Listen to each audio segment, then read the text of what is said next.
Hello दोस्तों, student career में मैं सुनी आप सभी मित्रों का एक बार फिर से स्वागत करता हूं।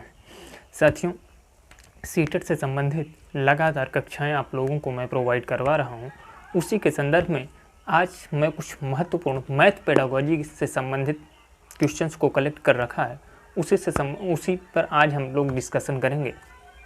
मित्रों, ये प्रश्न जो हैं वो आपकी परीक्षा के दृष्टिकोण से अति महत्वपूर्ण हैं। अगर बात करूं इनके स्वरूप की तो इनका लेवल जो है वो भी ठीक ठाक लेवल है।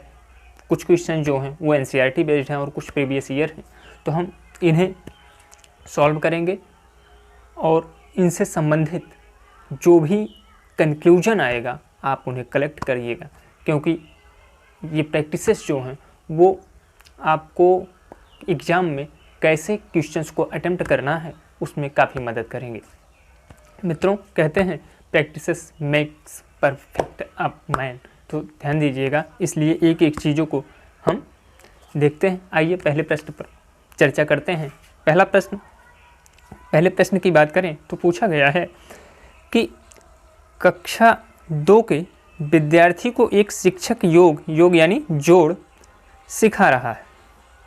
निम्नलिखित में से कौन सी युक्ति का अनुसरण सर्वाधिक उपयुक्त है? प्रश्न पूछ रहा है कि कक्षा 2 के एक शिक्षार्थी को एक शिक्षक एडिशन यानी जोड़ की प्रक्रिया को सिखा रहा है, तो वह कौन सी जोड़ की प्रक्रिया को सिखाने में कौन सी युक्त या कौन सा तरीका जो है वो सबसे बेहतर है? आइए एक एक ऑप्शन को देख लेते हैं। पहले ऑप्शन में कहा गया है कि कक्षा 2 में शाब्दिक प्रश्नों को ना कराया जाए। ठीक, फिर कह रहा है कि शाब्दिक प्रश्नों का प्रयोग केवल मूल्यांकन हेतु किया जाना चाहिए। फिर कह रहा है कि योग या जोड़ को शाब्दिक प्रश्नों द्वारा प्रस्तुत करना चाहिए।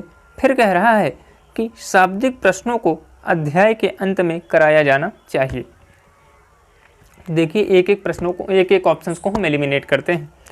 शाब्दिक प्रश्नों को अध्याय के अंत में कराया जाना चाहिए, ऐसी कोई बात नहीं है मित्रों। अगर आपने योग की प्रक्रिया को बच्चों को समझा रखा है तो ऐसी स्थिति में आप उसे अध्याय के अंत में कराएं या अध्याय के शुरुआत में कराएं या मध्य में कराएं, इससे कोई फर्क नहीं पड़ता। फिर देखिए दूसरा है कि केवल मूल्यांकन हेतु किया जाना चाहिए। नहीं मित्रों, केवल मूल्यांकन हेतु जो है योग की प्रक्रिया को नहीं सिखाया जाना चाहिए, बल्कि योग एक ऐसी प्रक्रिया है मैथमेटिक्स में जो कि आपके व्यावहारिक, आपके सामाजिक और सांस्कृतिक ज्ञान के लिए भी आवश्यक है। क्योंकि योग या गणित की संक्रिया की बात करें हम, योग, एडिशन, सब्सट्रैक्शन, डिवीजन और मल्टीप्लिकेशन, तो ये चारों जो संक्रियाएं हैं आपकी मैथमेटिक्स की, ये आपके दैनिक जीवन से संबंध में भी बहुत महत्वपूर्ण भूमिका निभाती हैं। ठीक है ना, तो ये केवल मूल्यांकन के लिए ही प्रयुक्त नहीं किया जाना चाहिए। फिर कह रहा है कि कक्षा 2 में शाब्दिक प्रश्नों को ना कराया जाए। नहीं मित्रों, शाब्दिक प्रश्नों को भी कराया जाना चाहिए, क्योंकि मान लीजिए अब मैं एक एग्जाम्पल के माध्यम से आपको बताने का प्रयास कर रहा हूँ कि एक बच्चे को आपने कहा कि बेटा श्याम जो है वो 5 आम लेकर के आया है और राधा जो है वो 8 आम लेकर के आई। तो अब बच्चे से आप पूछ सकते हैं कि दोनों राधा और श्याम मिलकर के कितने आम लाए हैं, तो यही तो योग है। और शब्दों के माध्यम से या शाब्दिक रूप में इसे आप क्यों नहीं पूछ सकते कक्षा 2 के बच्चे को? तो ये भी जो है ये भी आपका अप्रोप्रिएट नहीं बनता। तो आपके इस प्रश्न के सही उत्तर की बात करूं तो मित्रों वो ऑप्शन नंबर 3 है, जो कि कह रहा है योग को शाब्दिक प्रश्नों द्वारा प्रस्तुत करना चाहिए ताकि चीज़ें जो है वो बिल्कुल स्पष्ट हो सके। ठीक है ना, तो ऑप्शन नंबर 3 जो है यही आपके प्रश्न का बिल्कुल सही उत्तर हो जाता है। आ जाइए नेक्स्ट क्वेश्चन पर चलते हैं। क्वेश्चन नंबर 2 है मित्रों। क्वेश्चन नंबर 2 की बात करें तो कह रहा है कक्षा 2 के शिक्षक ने योग यानी जोड़ के निम्नलिखित शाब्दिक प्रश्न को विद्यार्थियों को हल करने हेतु दिया। निम्नलिखित शाब्दिक प्रश्न को विद्यार्थियों को हल करने के लिए दिया। अच्छा, ये देख लेते हैं क्या है प्रश्न। कह रहा है कि एक टोकरी में 5 सेब हैं एवं उसमें से 7 सेब और डाल दिए। फिर कह रहा है कि अब टोकरी में कितने सेब हैं। ठीक, इस प्रकार का शाब्दिक प्रश्न निम्नलिखित में से किस मॉडल या श्रेणी से संबंधित है? ठीक है ना, मतलब एक टोकरी में 7 सेब थे, उसके बाद 5 सेब थे, उसके बाद 7 सेब उसमें और मिला दिए गए। तो इस प्रकार के प्रश्न जो हैं वो कौन सी कैटेगरी में आते हैं, प्रश्न यही आपका बना हुआ है, ठीक है ना। तो आइए देख लेते हैं। पहला है संवर्धन, फिर कह रहा है पृथक्करण, फिर कह रहा है योग की पुनरावृत्ति, फिर कह रहा है समुच्चय। मित्रों ये एक श्रेणी रूप में बनी। पहले क्या हुआ, 5 थे, 5 के बाद फिर 7 हुए, फिर हो सकता है कि 12 कह दिया जाए। तो ये जो एक सीरीज बनती है, एक सीक्वेंस बन रहा है, तो इसे समुच्चय सेट कहते हैं मित्रों। ये समुच्चयन है, ठीक है ना। तो इस प्रश्न के सही उत्तर की बात करें तो ऑप्शन नंबर 4 जो है यही सही हो जाता है, समुच्चयन या समुच्चय, ठीक है ना। तो आ जाइए नेक्स्ट क्वेश्चन पर चलते हैं। Question number 3। क्वेश्चन नंबर 3 की बात करें तो प्रश्न है कि गणित में त्रुटियों की एक महत्वपूर्ण भूमिका है, यह कथन है। गणित में त्रुटियों की एक महत्वपूर्ण भूमिका है, यह कैसा कथन है, कहने का मतलब यह है। तो एक एक ऑप्शन को हम देख लेते हैं। कह रहा है कि गलत, क्योंकि गणित में त्रुटियों का कोई स्थान नहीं है, ठीक। फिर कह रहा है गलत, क्योंकि त्रुटियां लापरवाही दर्शाती हैं। फिर तीसरा ऑप्शन है कि सही है, क्योंकि ये बोध कराती हैं कि बच्चे गणित की अवधारणा की किस प्रकार रचना करते हैं। और चौथा है सही है, क्योंकि ये विद्यार्थी को उनके प्राप्तांकों के विषय में फीडबैक देती है, ठीक है ना। तो तीसरे प्रश्न की बात की जाए तो आप देख लीजिए कि पहली बात तो गणित में त्रुटियां जो हैं वो एक महत्वपूर्ण भूमिका निभाती हैं। ये चीज़ गलत है ही नहीं, बल्कि ये चीज़ सही है। तो जहाँ जहाँ गलत कहा गया है वहाँ तो वो ऑप्शन ऐसे ही गलत हो जाते हैं। तो पहला और दूसरा गलत हो गया, ठीक। उसके बाद चौथे ऑप्शन की बात करें तो कह रहा है कि उनके प्राप्तांकों के विषय में फीडबैक देती। मित्रों लेवलिंग नहीं करनी है।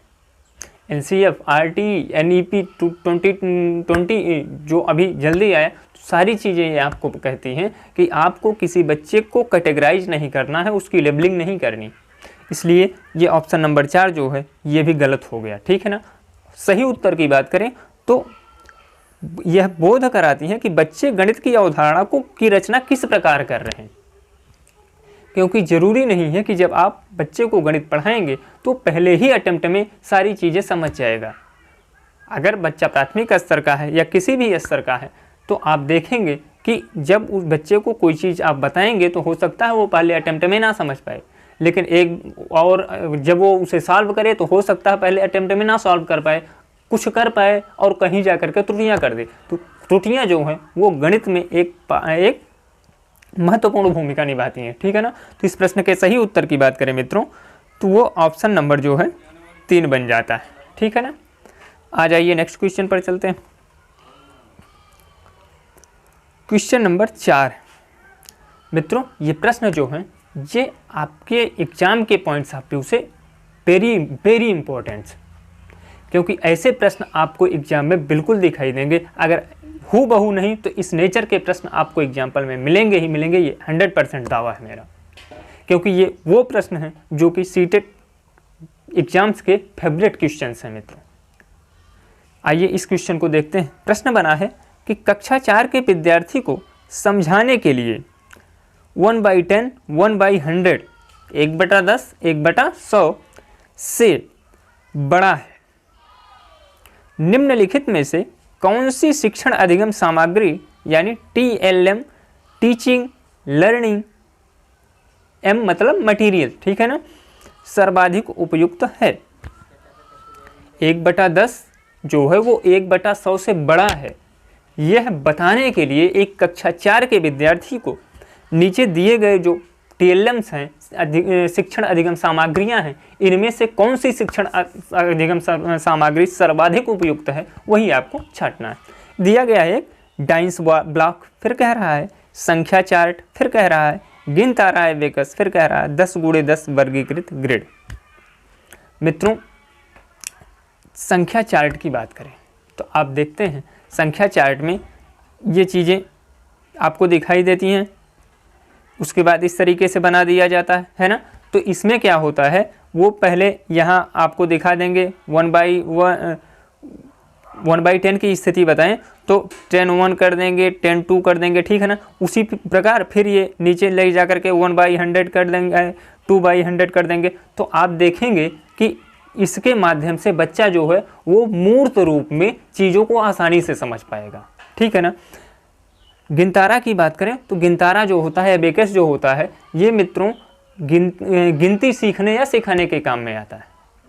गिनतारा के माध्यम से बच्चे जो है वो गिनतियों को सीखते हैं। तो इस प्रश्न के सही उत्तर की बात करें तो संख्या चार्ट जो है मित्रों, यह 1/10 को 1/10 1/100 से बड़ा है। कक्षा 4 के विद्यार्थी को अगर ये बताना है आपको, तो सबसे आसान तरीका या सबसे उपयुक्त शिक्षण सामग्री की बात करें तो वो आपका संख्या चार्ट होगा, ठीक है ना। तो आ जाइए नेक्स्ट क्वेश्चन पर चलते हैं। Question number 5। मित्रों, अगर आपको क्लास अच्छी लगे तो क्लास को लाइक ज़रूर कीजिएगा, और लोगों को जोड़ने के लिए अपने मित्रों तक इस क्लास को शेयर जरूर कीजिएगा। मित्रों, अगर अब तक आपने चैनल को सब्सक्राइब नहीं कर रखा है तो चैनल को अवश्य सब्सक्राइब कीजिएगा। आइए हम नेक्स्ट क्वेश्चन पर चर्चा करते हैं। इस क्वेश्चन की बात करें तो प्रश्न बना है, 2 या उससे अधिक 2 विमाओं वाली वस्तुओं की मापों या क्षेत्रफलों कह सकते हैं की तुलना करने के लिए निम्नलिखित में से कौन सा एक सर्वाधिक उपयुक्त है, ठीक है ना। आइए ऑप्शन को देख लेते हैं। कह रहा है अप्रामाणिक इकाइयों का प्रयोग, फिर कह रहा है आकलन का, फिर कह रहा है प्रेक्षण का, फिर कह रहा है अध्यारोपण का, ठीक है ना। 2 या 2 से अधिक विमाओं के मापों की बात करूं या क्षेत्रफलों की बात करूं, तो इसकी तुलना अगर आपको करनी है तो किसके माध्यम से आप करें कि वो सर्वाधिक उपयुक्त, ठीक है ना। यही आपका प्रश्न बना है और ऑप्शन है कि अप्रामाणिक इकाइयों के माध्यम से, फिर कह रहा है आकलन के माध्यम से, फिर कह रहा है प्रेक्षण के माध्यम से, फिर अध्यारोपण के माध्यम से। तो मित्रों, अगर बात करें विमाओं के संदर्भ में उसके माप या क्षेत्रफलों के बारे में आपको बताना है तो सबसे उपयुक्त तरीका जो होगा वो आपका प्रेक्षण होगा। प्रेक्षण के माध्यम से जब आप तुलना करके विमाओं के मापों या क्षेत्रफलों के बारे में बताएंगे तो यही जो है वो सबसे उपयुक्त तरीका होगा। तो ऑप्शन नंबर 3 जो है यह आपके प्रश्न का सही जवाब हो जाता है। आ जाइए नेक्स्ट क्वेश्चन पर चलते हैं। क्वेश्चन नंबर 6 है। क्वेश्चन नंबर 6 की बात करें तो कह रहा है कि प्राथमिक स्तर पर गणित की पहेलियां मदद करती हैं। प्राथमिक स्तर पर गणित की पहेलियां किस रूप में मदद करती हैं? आइए एक एक ऑप्शन को हम देख लेते हैं। कह रहा है कि कक्षा के प्रतिभा संपन्न विद्यार्थियों को पहचानने में, फिर कह रहा है कि विद्यार्थियों को मनोरंजन प्रदान करने में, फिर कह रहा है समस्या सुलझाने के कौशलों को परखने में, और फिर कह रहा है समस्या सुलझाने के कौशलों को प्रोत्साहित करने में। मित्रों, अभी तो मैं आप लोगों को क्लासेस दे रहा हूँ, क्लासेस के साथ ही साथ बहुत जल्द मैं आप लोगों के लिए कुछ टैग वर्ड निकालूंगा, ढूंढूंगा, जिसमें आप साइकोलॉजी के लिए भी, मैथमेटिक्स के लिए भी, ईवीएस के लिए भी, प्लस साथ ही साथ लैंग्वेज के लिए भी मैं आपको लिए कुछ ऐसे पॉजिटिव वर्ड्स और कुछ ऐसे नेगेटिव वर्ड्स कलेक्ट करूँगा, जहाँ से आप अगर कुछ भी नहीं पढ़े होंगे ना, उसके माध्यम से भी अगर आप क्वेश्चन को सॉल्व करेंगे, आप उसे ट्रिक समझ लीजिए या आप उसे एक तरीका समझ लीजिए, जो भी समझिए वो आपके एग्ज़ाम में आपकी बहुत ही मदद करेगा। उस सीरीज को हम बहुत जल्दी आप लोगों को प्रोवाइड कराएंगे, क्योंकि अब आपके एग्ज़ाम में बहुत अधिक समय नहीं बचा हुआ है, ठीक है ना। तो जैसे अगर मैथ की बात करें तो मैथ में प्रोत्साहन संबंधित चीज़ें मिल गई, करके सीखने संबंधित चीज़ें मिल गई। ये चीज़ें जो होती हैं वो पॉजिटिव वर्ड में आती हैं, ठीक है ना। तो आप यहाँ देख सकते हैं कि छठे प्रश्न में इसके सही उत्तर की बात करें तो सबसे अप्रोप्रिएट हो जाएगा कि समस्या सुलझाने के कौशलों को प्रोत्साहित करने में जो पहेलियां होती हैं ये सबसे अधिक मददगार होती हैं। गणित की पहेलियां प्राथमिक स्तर पर सबसे अधिक मददगार होती हैं कि इससे बच्चा प्रोत्साहित होता है, ठीक है ना। तो ऑप्शन नंबर 4 जो है यही आपके प्रश्न का सही जवाब हो जाता है। आ जाइए नेक्स्ट क्वेश्चन पर। Question number 7। क्वेश्चन नंबर 7 की बात करें तो प्रश्न बना है कि गणितीय संचारण उल्लेख करता है। कह रहा है 7वां प्रश्न कि गणितीय संचारण उल्लेख करता है गणित विचारों को समाहित और संगठित करने की क्षमता को, समस्याओं को सुलझाने की क्षमता को, फिर कह रहा है गणित प्रश्नोत्तरी में भाग लेने का कौशल, फिर कह रहा है गणित के कक्ष में बोलने की क्षमता को। तो मित्रों बात करें गणित संचारण की, तो यह गणितीय विचारों को इंक्लूड करता है, साथ ही साथ उसे संगठित करता है। मतलब इंक्लूड और ऑर्गेनाइज करने की जो प्रक्रिया है, जो टेंडेंसी है, यही जो है मित्रों गणित में संचारण है, या गणित संचारण इसी को कहते हैं। ठीक है ना। तो इस प्रश्न के सही उत्तर की बात करें तो ऑप्शन नंबर 1 जो है यही आपके प्रश्न का सही जवाब हो जाता है। आ जाइए नेक्स्ट क्वेश्चन पर, क्वेश्चन नंबर 8। ठीक, क्वेश्चन नंबर 8 की बात करें तो बना है राष्ट्रीय पाठ्यचर्या की रूपरेखा यानी एनसीएफ वर्ष 2005 के अनुसार। ठीक है ना। कह रहा है कि प्राथमिक विद्यालयों में गणित पढ़ाने का मुख्य उद्देश्य निम्नलिखित में से कौन सा नहीं है। ध्यान दीजिएगा, क्योंकि ये नहीं को अगर आपने गोला कर दिया तो आप गोले से बाहर हो जाएंगे, अदरवाइज आप गोले में चले जाएंगे। ठीक है ना। आइए बताते हैं, देखते हैं। बच्चे की सोच विचार प्रक्रिया को गणितीय रूप देना। एक एक चीज़ें अभी देखिए आपको स्पष्ट कर देता हूँ मैं। फिर कह रहा है बच्चे के संदर्भ में गणित का वर्णन करना। फिर कह रहा है कि समस्या समाधान के कौशलों को बढ़ाना। फिर कह रहा है गणित में उच्चतर पढ़ाई की तैयारी कराना। एक एक चीज़ों पर ध्यान दीजिए। अभी देखिए आपको कुछ करना ही नहीं है और आपका उत्तर निकल आएगा, क्योंकि प्रैक्टिस का मकसद ही यही होता है कि हम कैसे अपने क्वेश्चंस को अटेम्प्ट करें, हमारा क्वेश्चन पर क्या अप्रोच है कि हम सही उत्तर को निकाल लें। क्योंकि जरूरी नहीं है कि प्रश्न में आए हुए सारे प्रश्न आपको प्रश्न पत्र में आए हुए सारे प्रश्न आपको आते ही हों। केवल हमें ये जानना है कि हम कैसे क्वेश्चंस को अटेम्प्ट करें कि हम सही उत्तर तक पहुंच जाएं। ठीक है ना। तो देखिए ध्यान दीजिएगा, प्राथमिक विद्यालय में पूछा है और प्राथमिक विद्यालय में आप क्या करेंगे, गणितीय बच्चे की सोच का गणितीकरण करेंगे। कह रहा है ना, सोच विचार की प्रक्रिया का गणितीकरण रूप देना। फिर कह रहा है कि बच्चे के संदर्भ में गणित का वर्णन करना, यानी बच्चे को आपको केंद्र में रखना है और उसी के इर्द गिर्द इस प्रकार से मैथ को एक्सप्लेन करना है कि वो चीज़ों को अडॉप्ट कर सके, चीज़ों को समझ सके। फिर कह रहा है कि समस्या समाधान के कौशलों को बढ़ाना।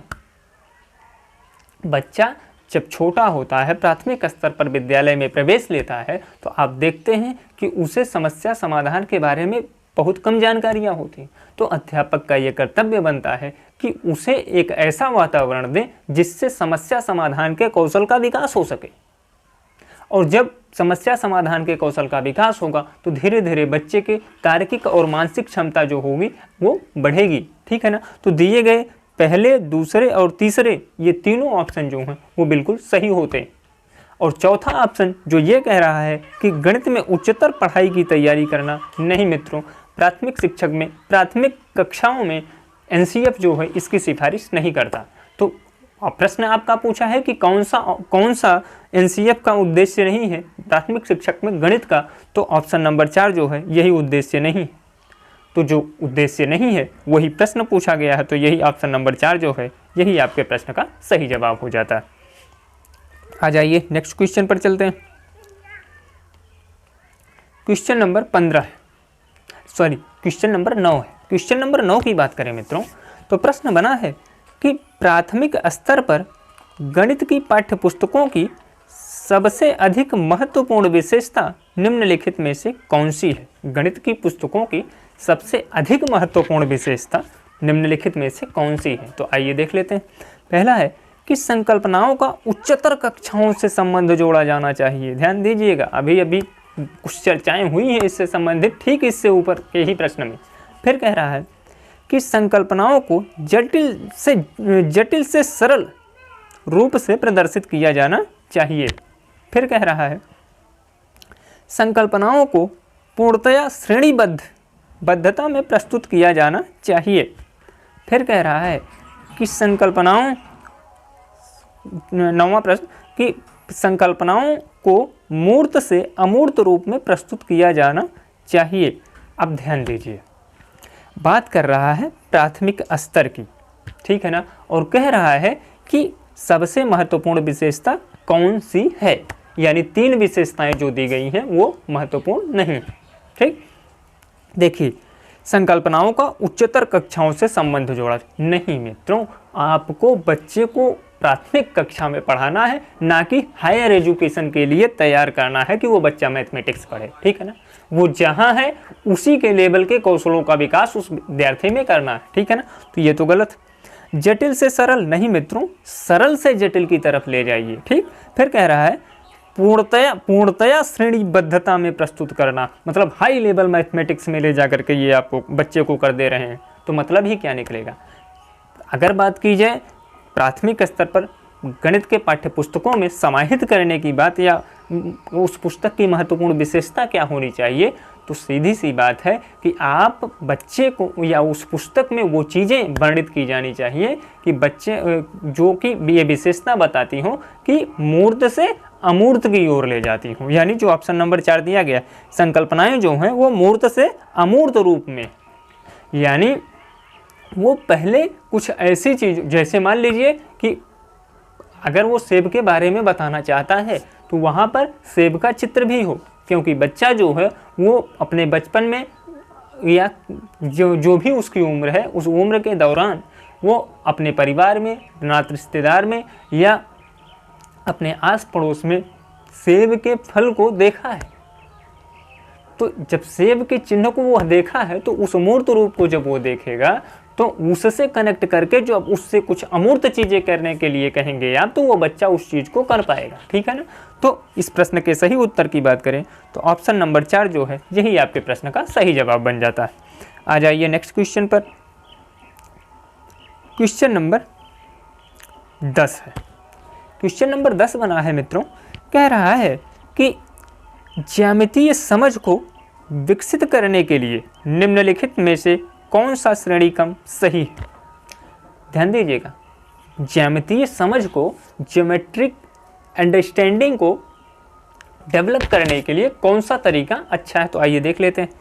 कह रहा है कि मानसिक चित्रण, औपचारिक निगमन, विश्लेषण, औपचारिक निगमन, ठीक, अनौपचारिक निगमन। फिर कह रहा है मानसिक चित्रण, विश्लेषण, अनौपचारिक निगमन, औपचारिक निगमन। फिर कह रहा है औपचारिक निगमन, अनौपचारिक निगमन, मानचित्र, विश्लेषण।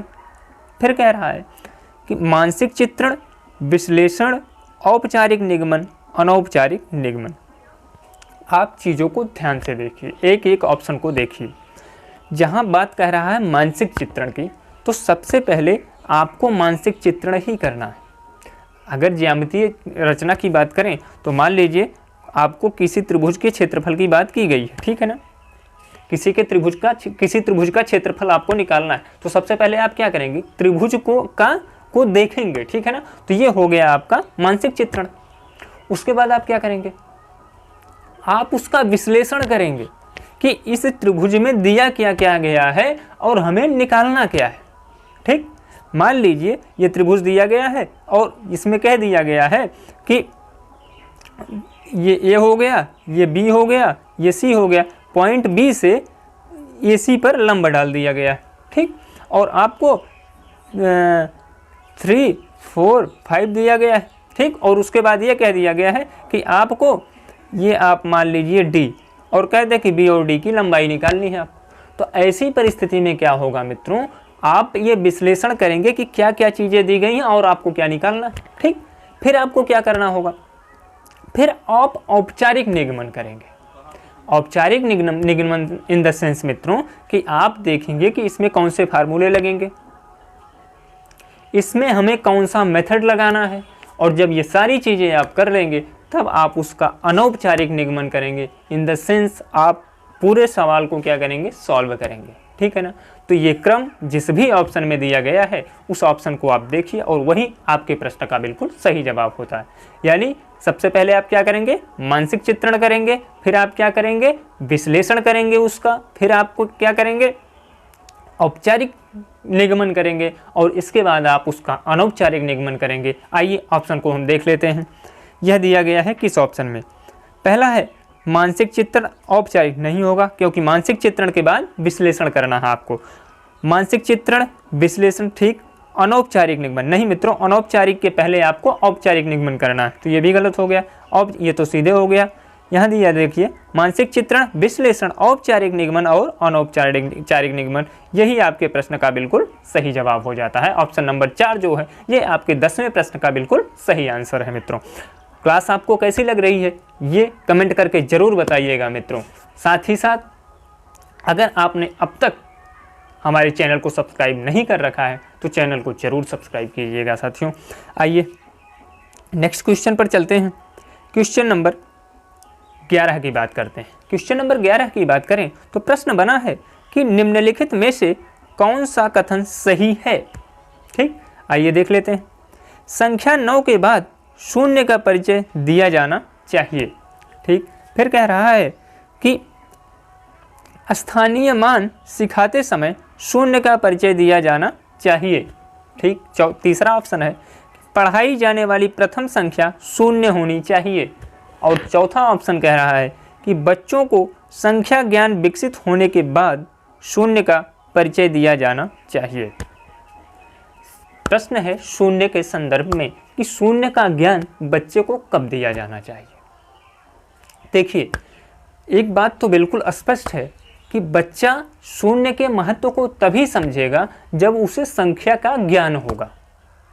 क्योंकि अगर वो जानता है कि क्योंकि आप जानते हैं या जो मैथमेटिक्स है इसमें शून्य का महत्व क्या है।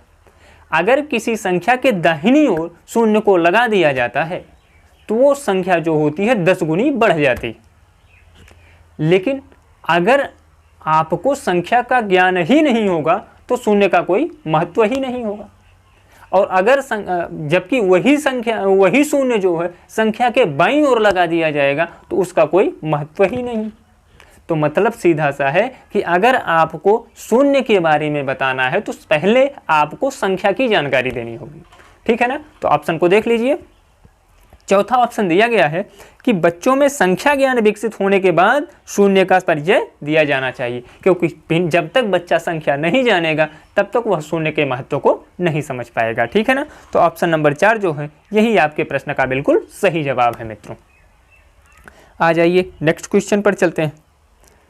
क्वेश्चन नंबर 12 की बात करते हैं। क्वेश्चन नंबर 12 की बात करें तो पूछा है कि कक्षा 3 के विद्यार्थियों को आधे की संकल्पना का परिचय देने के लिए शिक्षक निम्नलिखित क्रियाकलापों की योजना बनाता है। आइए निम्नलिखित कौन सी क्रियाकलापें हैं उनको हम देख लेते हैं। ठीक है ना। तो देखिए पहला क्या है। पहला है कि चित्र दिखाता है जिसमें आधा प्रदर्शित किया गया है। फिर है कि आधे का चिन्ह लिखता है। फिर है बहुत सारे मूर्त पदार्थों को आधे में विभाजित करता है। फिर कह रहा है कि कहानी या शब्दों के प्रयोग से आधा प्रदर्शित करता है। यह आपको एक सीक्वेंस में लिखना है। ठीक है ना। बात करें एक सीक्वेंस की तो सीक्वेंस में देखिए क्या चीज़ें हैं। अब अगर आपको आधे की संकल्पना समझाना है तो आधे की संकल्पना में आपको आप कौन सा तरीका पहले अपनाएंगे ये बात निर्भर करती है। ठीक है ना। और कौन सा तरीका अपनाने पर बच्चा जो है उसे, मान लीजिए एक बच्चे को आप बताने जा रहे हैं और उसे आधे की संकल्पना पता ही नहीं, तो आप सबसे पहले उसे किस विधि से बताएंगे कि वो आधे की संकल्पना को समझे या समझने का प्रयास करे। ठीक है। इसी चीज़ को एक सीक्वेंस में लगाना है। आइए देख लेते हैं। देखिए पहला दिया है चित्र दिखाते हैं जिसमें आधा प्रदर्शित करता है। ठीक, करना सब ही है, आपको सीक्वेंस में लगाना है। देख लीजिए लिखा है कि शिक्षक को निम्नलिखित में से क्रियाकलापों का कौन सा सही श्रेणी क्रम अनुसरण करना चाहिए। फिर कह रहा है आधे का चिन्ह लिखता है। आधे का चिन्ह यानी 1/2 कर दीजिए। ठीक, फिर बहुत सारे मूर्त पदार्थों को आधे में विभाजित करता है। मित्रों सबसे पहले आप एक कक्षा 3 का विद्यार्थी है, उसे सबसे पहले अगर आपको आधे की संकल्पना बतानी है तो आप कोई भी चीज़ उठाइए। मान लीजिए हमारे पास यहाँ पेन है, इसी को आप 2 भाग में तोड़ दीजिए। हो सकता है वहाँ पेन ना हो, कोई और चीज़ हो, ये तो हमने एग्जाम्पल के स्वरूप ले लिया। इसे आपने तोड़ दिया और आपने उसे दिखाया कि बेटा ये देखो 2 भागों में बट गया, यानी आधा ये हो गया और आधा ये हो गया। ठीक, इसी प्रकार से हो सकता है विद्यालय में आपको चाक मिल जाए, ठीक है ना।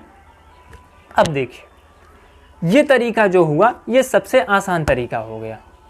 अब आप क्या करेंगे, ऐसे प्रश्न आपको मिले तो आप थोड़ा सा दिमाग लगाइए। जरूरी नहीं है कि सारी बातें आपको पता हो, लेकिन इस तरीके से आपको मदद जरूर मिल जाएगी। अब देखिए कि तीसरा ऑप्शन जो है, कौन से तीसरा जो विकल्प दिया गया है, ऑप्शन बना है, यह सबसे पहले आ रहा है। तो देख लीजिए दिए गए विकल्पों में तीसरा सबसे पहले किसमें है। तो देख लीजिए पहले में दिया गया है, दूसरे में दिया गया है, तीसरे और चौथे में नहीं दिया गया। यानी तीसरा और चौथा जो है यह प्रश्न का आंसर हो ही नहीं सकता।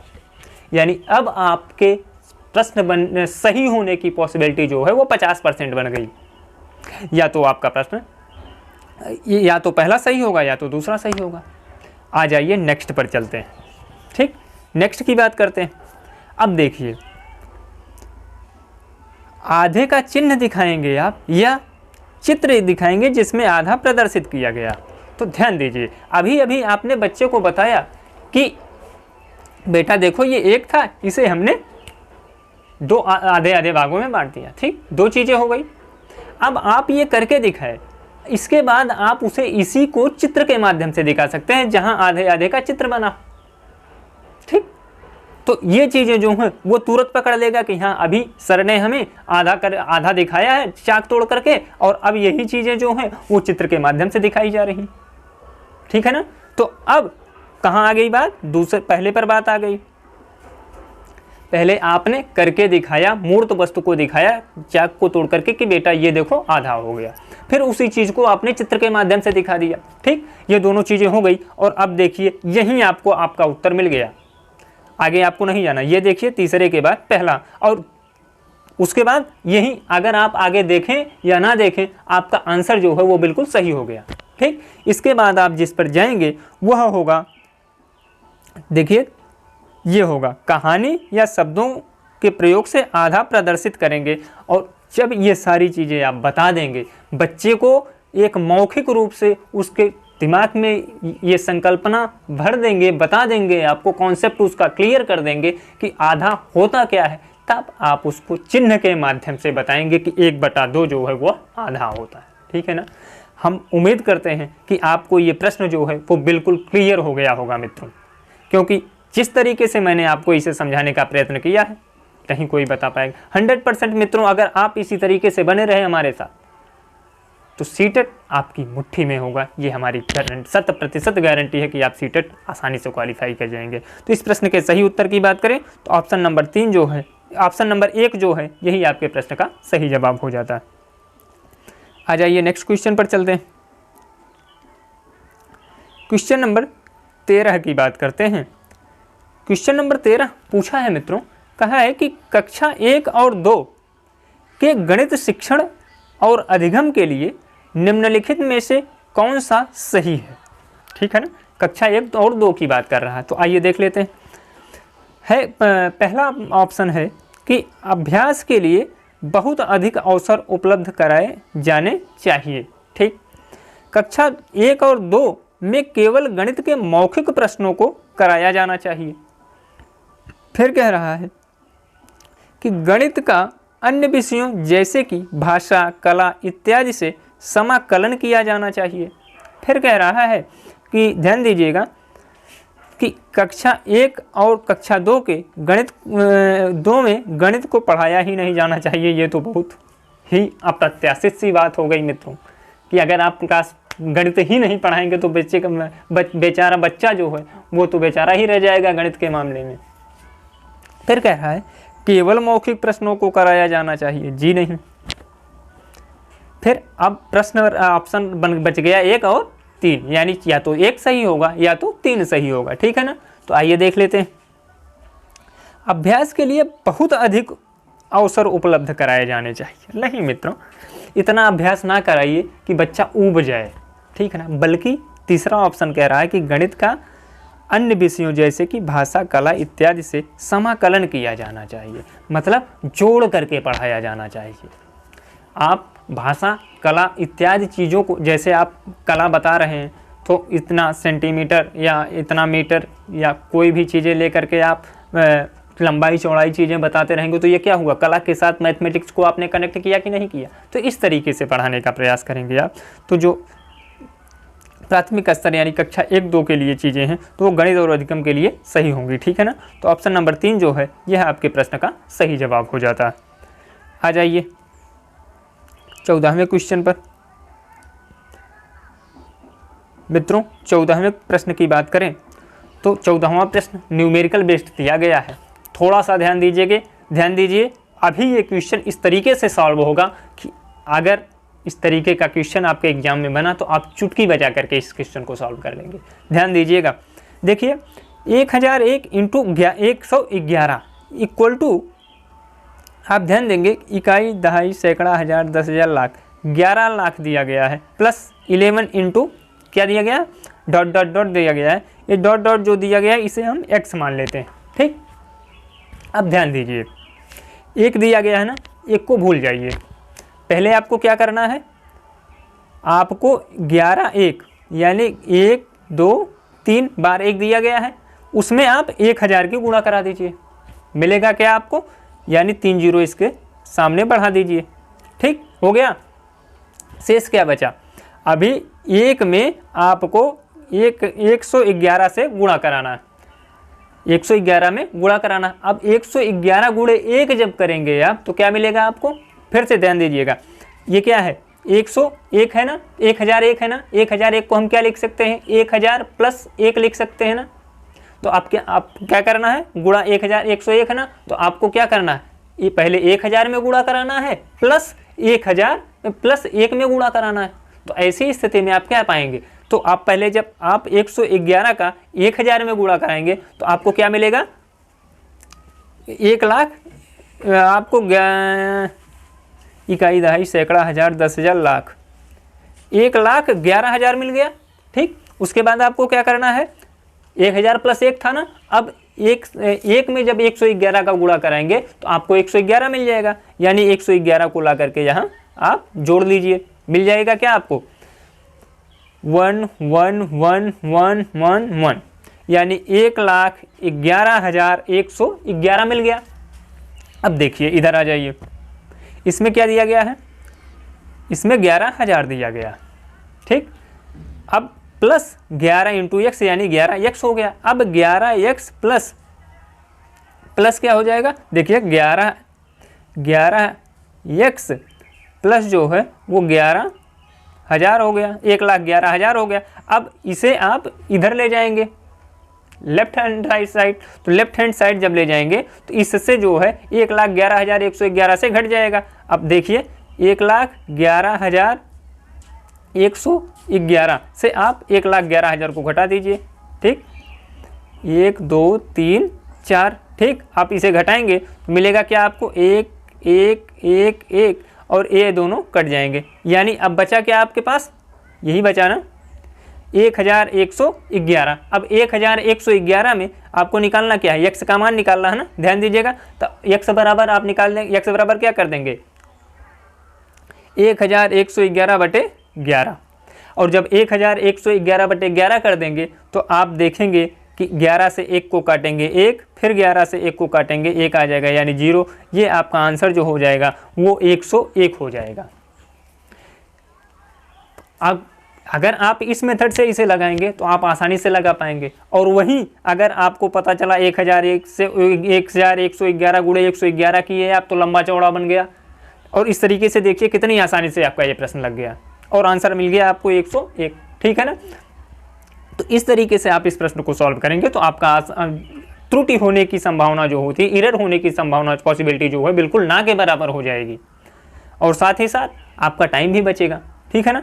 तो इस प्रश्न के सही उत्तर की बात करें तो ऑप्शन नंबर 1 जो है यही, ऑप्शन नंबर 3 जो है 101, ध्यान दीजिएगा 101 आपके प्रश्न का सही जवाब हो जाता है। आ जाइए नेक्स्ट क्वेश्चन पर चलते हैं।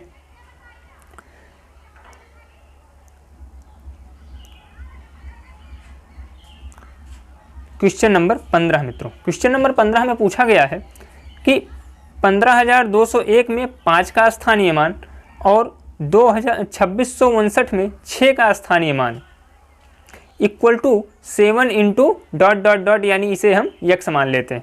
तो रिक्त स्थान में क्या आएगा, यानी x का मान क्या होगा। तो आप देखिए यहाँ 15,201 में 5 का स्थानीय मान, तो स्थानीय मान कैसे निकाले जाते हैं, देखिए ध्यान दीजिएगा। जैसे जिस अंक पर, जैसे मान लीजिए ये 5 दिया गया है ना, अब इसे 5 को आप बाहर ले लीजिए। उसके बाद 5 के दाईं ओर जितने भी अंक हैं, ध्यान दीजिएगा, हमारी बात पर फोकस कीजिएगा कि 5 के दाहिनी ओर जितने भी अंक हैं उतना 5 के दाहिनी ओर 0 बढ़ा दीजिए। 1 2 3, देखिए 2 0 1, यानी 3 अंक बचे हैं 5 के दाहिने ओर, वही 3 अंक हमने ऊपर ले लिया। ठीक, यह हो गया 15,201 में 5 का स्थानीय मान। ठीक, उसी प्रकार आप इधर आ जाइए, ध्यान दीजिएगा 2659 दिया गया है, में 6 का स्थानीय मान पूछा है, तो आप यहाँ से 6 को निकाल दीजिए, 6 आ गया ना। अब 6 के दाहिनी ओर जितने भी अंक हैं उतना 0 बढ़ा लीजिए, 1 और 2 अंक है ना, यानी इसे ले लीजिए। ठीक, अब ध्यान दीजिएगा 5 के स्थानीय मान प्लस 6 के स्थानीय मान, यानी इन दोनों को आपको जोड़ लेना है। तो 5000 और 600, यानी दोनों को अब जब आप जोड़ेंगे तो ये हो जाएगा कितना, 5600। ठीक, अब ध्यान दीजिए आपको क्या करना, इक्वल टू दिया गया है, 7 रिक्त स्थान दिया गया है और पूछा है कि रिक्त स्थान में क्या आएगा, यानी x का मान पूछा गया है। तो जब 7x हो गया है तो ये गुणा कर रहा है, इक्वल टू यही हो जाएगा ना 7x। अब यहाँ से आपको x का मान निकाल लेना है, तो x के मान की बात करें तो x बराबर हो जाएगा आपका 5600 बटे में 7। ठीक, अब 7 से जब आप 5600 में गुणा भाग देंगे तो आपका आंसर जो होगा मित्रों वो 800 आ जाएगा। ठीक है ना, इस तरीके से आप देखेंगे ऐसे प्रश्नों को तो बहुत आसानी से और कम समय में आप प्रश्नों को सॉल्व कर पाएंगे। और बात करें स्थानीय मान यानी प्लेस वैल्यू की, तो यहाँ से आपके एग्जाम में हमेशा से प्रश्न बने हुए हैं और उम्मीद है कि आगे भी सीटेट एग्जाम्स जो है में इस प्रकार के प्रश्न आपको मिलेंगे। ठीक है ना, तो इस प्रश्न के सही उत्तर की बात करें तो आप समझ गए होंगे कि ऑप्शन नंबर 4 जो है मित्रों 800, यही आपके प्रश्न का सही जवाब। मित्रों अभी प्रश्न और भी हैं, आगे नेक्स्ट क्लास में हम जो बचे हुए प्रश्न हैं उन्हें भी करवा देंगे। आप लोगों को ये क्लास कैसी लगी कमेंट करके जरूर बताइएगा। साथ ही साथ अगर आपने अभी तक चैनल को सब्सक्राइब नहीं कर रखा है मित्रों, चैनल को सब्सक्राइब जरूर कीजिएगा और आपका ये अपना परिवार, इसे और बड़ा करने के लिए अपने मित्रों में इसे शेयर कीजिएगा। साथियों मिलेंगे हम नेक्स्ट डे कुछ और इम्पोर्टेंट प्रश्नों के साथ। धन्यवाद।